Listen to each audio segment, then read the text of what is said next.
Hello everyone, I'm Shivam Pasari and welcome to ACEN Academy.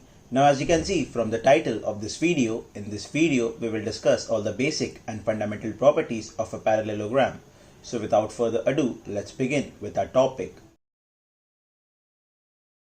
A parallelogram is a quadrilateral in which the opposite sides are equal and parallel. So all the quadrilaterals that are square, rectangle and rhombus fall under the category of parallelogram.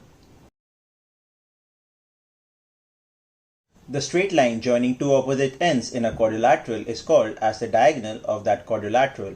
So in this case, I have 2 points A and C and they are opposite to each other. So I can say that the straight line joining AC is the diagonal of this parallelogram. Now same is the case for BD. If I join BD with a straight line, then BD is also the diagonal of the parallelogram ABCD. Now the lowermost side facing towards you is called as the base of the parallelogram, and the perpendicular distance between any top vertex and the base is called as the height of the parallelogram. So if I denote this height as BE, then BE is the height of the parallelogram ABCD and it is generally denoted by the small letter h.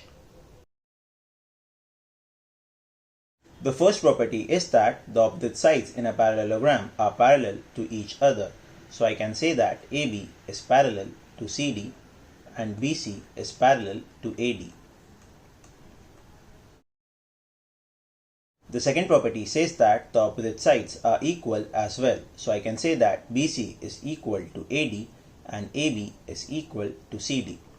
So I can say that BC is equal to AD and AB is equal to CD. The third property of a parallelogram is that the opposite angles are equal as well. So I can say that angle A is equal to angle C and angle B is equal to angle D. Thus angle A is equal to angle C and angle B is equal to angle D. The fourth property of a parallelogram says that the consecutive angles are supplementary to each other.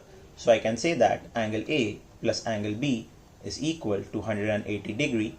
Angle B plus angle C is also equal to 180 degree.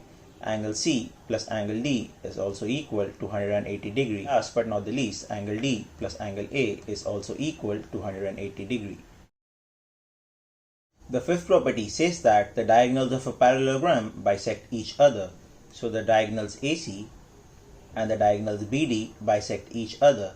So if I take the center as O, then I can say that OA is equal to OC and OB is equal to OD.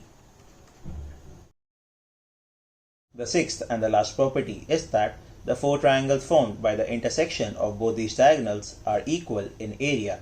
So if the area of the triangle AOB is equal to A, then all other triangles will have the same area A.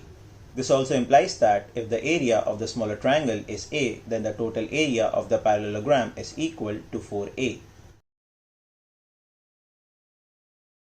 Now if I take the length of AB as A and the length of AD as B, then BC becomes B and CD becomes A, and the perimeter of any quadrilateral is equal to sum of all the sides, which is equal to A plus B, which is equal to twice of A plus B. If the length of the base is B and the height of the parallelogram is equal to h, then the area of the parallelogram is equal to half into base into height, where B is the base of the parallelogram and h is the height of the parallelogram. That's all for this video, and I hope that you understood all the topics covered in this video. And if you have any doubt, then you can post your doubts down in the comment section, or you can send your doubts to us to our channel's official Instagram or Facebook page, and we will surely solve your doubt as soon as possible. Or you can go to the official website of ACEN Academy and you can send your doubts to us from there, and all the links are provided down in the description. And if you did like the video, then please hit the like button and subscribe to the channel ACEN Academy.